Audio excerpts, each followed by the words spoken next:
اعوذ باللہ من الشیطان الرجیم، بسم اللہ الرحمن الرحیم۔ ناظرین السلام علیکم، میں ہوں سلیم جمٹ اور آپ دیکھ رہے ہیں میرے YouTube channel the facts finder. ناظرین، میری دعا ہے کہ اللہ رب العزت آپ کو ہمیشہ اپنی حفظ و امان میں رکھے اور آپ ہر قسم کے نوسر بازوں اور فراڈیوں سے محفوظ رہیں۔ ناظرین،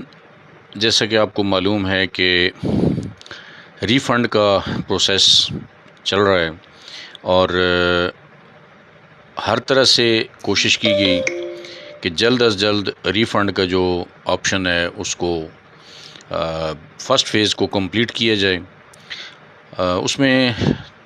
ہمیں جو فرسٹ ٹائم بتایا گیا تھا وہ 15 سے 21 ستمبر کی ڈیٹ دی گئی تھی،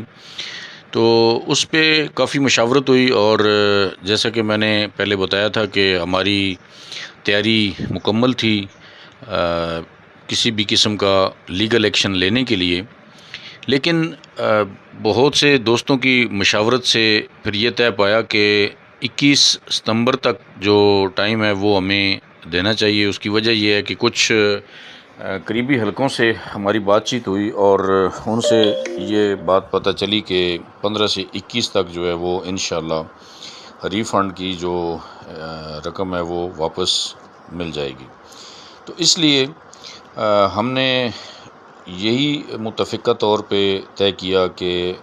15 سے 21 تک جو ہے وہ ہم دیکھتے ہیں کہ کمپنی کا کیا لائے عمل ہے، کیونکہ پازیٹیو سائن آ رہے تھے تو اس وجہ سے پھر تمام کارروائی کو جو ہے وہ روک دیا گیا، اور 15 سے 21 کے درمیان ہم پر امید ہیں کہ اللہ تعالیٰ جو ہے وہ کرم کرے گا اور یہ جو ری فنڈ کی رقم ہے یہ تمام متاثرین کو واپس مل جائے گی۔ اور اس میں ایک چیز میں یہاں پہ کلیئر کرنا چاہتا ہوں کہ کچھ ایسے لوگ تھے کہ جنہوں نے وڈرال لگا رکھا تھا، تو ان کا وڈرال کمپنی کی طرف سے کینسل کر دیا گیا ہے، اور کینسل کرنے کے بعد اس میں اکاؤنٹ میں ری فنڈ کا بٹن دے دیا گیا ہے۔ تو ایسے تمام احباب جو کہ وڈرال لگائے ہوئے تھے وہ اپنا اکاؤنٹ چیک کریں، اور ری فنڈ کا بٹن ان کے اکاؤنٹ میں آ چکا ہے، وہ ری فنڈ کا بٹن پریس کر سکتے ہیں۔ تو مجھے امید ہے جی کہ جو کمپنی نے وعدہ کیا ہے ہمارے ساتھ اس کو کمپنی پورا کرے گی۔ اور ایک چیز میں بڑا فرینکلی یہاں پہ کہنا چاہتا ہوں، کمپنی کو یہ میں مشورہ دینا چاہتا ہوں کہ دیکھیں، آپ نے جس طریقے سے بھی جو بھی کیا وہ سارے کا سارا اس پہ پردہ ڈل جاتا ہے، وہ سارے جو ہے نا وہ سمجھیں کہ کوریج ہو جاتی ہے۔ جو کچھ بھی آپ نے کیا ہے، وڈرال روکا گیا، اس کے بعد جو اکوموڈیشن ہے اس کو روک دیا گیا ہے، تو یہ ساری چیزیں کلیئر ہو سکتی ہیں کہ اگر آپ یہ ری فنڈ لوگوں کو واپس کر دیں تو کسی حد تک لوگوں کا ٹرسٹ بحال ہو سکتا ہے۔ تو پھر لوگوں کے ساتھ جو ہے وہ اس بارے میں بات کی جا سکتی ہے کہ جی کمپنی نے آپ کو ری فنڈ کر دیا ہے، تو اب آپ جو ہے وہ دوبارہ سے اگر اس کمپنی میں آنا چاہیں یا دوبارہ سے لگانا چاہیں انویسٹمنٹ تو اس کے بارے میں وہ سوچ سکتے ہیں۔ لیکن اگر یہ ری فنڈ ہی نہیں کیا جاتا تو پھر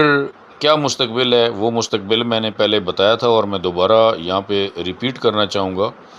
کہ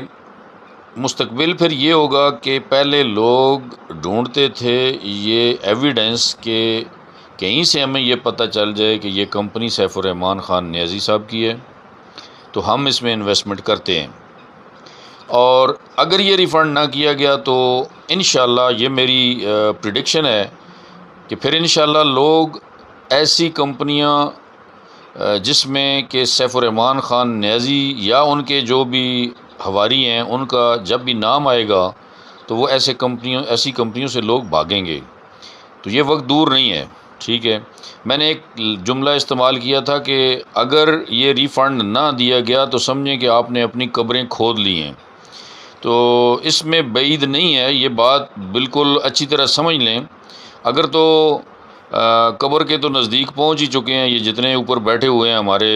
لیڈرز قبر کے نزدیک ہیں، اللہ تعالیٰ ان کو جو ہے وہ میں دعا کرتا ہوں کہ ہدایت بھی دے، اور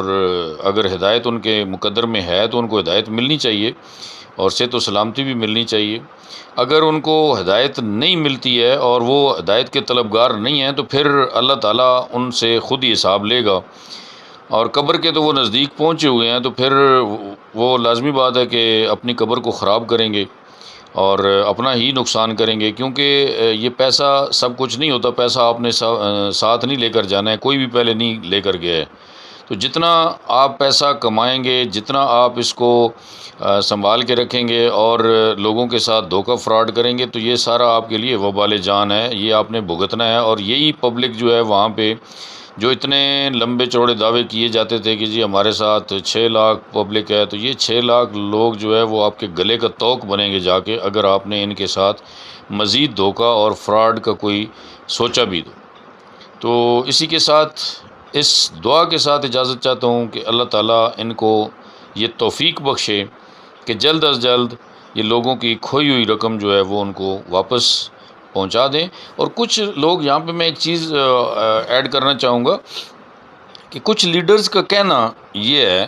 مجھے بڑی حیرت ہوئی یہ بات سن کے، کہتے ہیں جی کہ یہ کمپنی کا احسان سمجھیں کہ کمپنی آپ کو ریٹرن کر رہی ہے، ریفنڈ کر رہی ہے۔ او بھائی میرے، یہ کمپنی کا احسان نہیں ہے، کمپنی نے کوئی احسان نہیں کیا ہے، کمپنی نے الٹا لوگوں کو نقصان پہنچایا ہے۔ جو کمپنی نے ابھی لوگوں کے 1 مہینہ 2 مہینے 3 مہینے پیسے استعمال کیا ہے، یہ کمپنی نے لوگوں کو نقصان پہنچایا ہے۔ کمپنی دے کیا رہی ہے؟ کمپنی تو وہی کچھ دے رہی ہے جو کچھ کمپنی نے لیا ہے، کمپنی اس پہ کوئی ایکسٹرا تو کچھ بھی نہیں دے رہی، اور ان لوگوں نے، غریبوں نے لوگوں سے مانگ کے، بھیک مانگ کے لوگوں سے، اور پتہ نہیں کتنے وعدے کر کے لوگوں کے ساتھ، اور یہاں پہ پیمنٹ جو ہے وہ انویسٹ کی تھی، اور آخر ان کے خواب چکنا چور ہو گئے، اور ان کو بس سمپل اتنا کہہ دیا گیا کہ جی آپ کی رقم جو ہے آپ کو ریفنڈ ہو جائے گی، جو کہ ابھی تک ہوا میں ہے۔ اور پھر اوپر سے جو چاپلوسی کرنے والے لیڈرز ہیں، جو خوشامد کرنے والے لیڈرز ہیں، وہ اس طرح کی باتیں کر رہے ہیں، جی بس جی یہ کمپنی کی مہربانی سمجھیں کہ آپ کو ریفنڈ کر رہے ہیں۔ تو بس یہاں پہ تو قانون ہے جس کی لاٹھی اس کی بھینس کا، لیکن اللہ کی لاٹھی جو ہے وہ بے آواز ہے۔ اللہ کی لاٹھی جب پڑے گی نا تو پھر آپ کو لگ سمجھ جائے گی، جو یہاں پہ اس طرح کی بدماشیاں کر رہے ہیں، اور یہاں پہ اس طرح کی جو لوگوں کے ساتھ دھوکے اور فراڈ کا سوچ بھی رہے ہیں، تو سب کچھ ٹھیک ہو جائے گا انشاءاللہ آگے جا کے۔ تو جناب اسی کے ساتھ اجازت چاہتا ہوں، مجھے امید ہے کہ اب مزید دھوکے اور فراڈ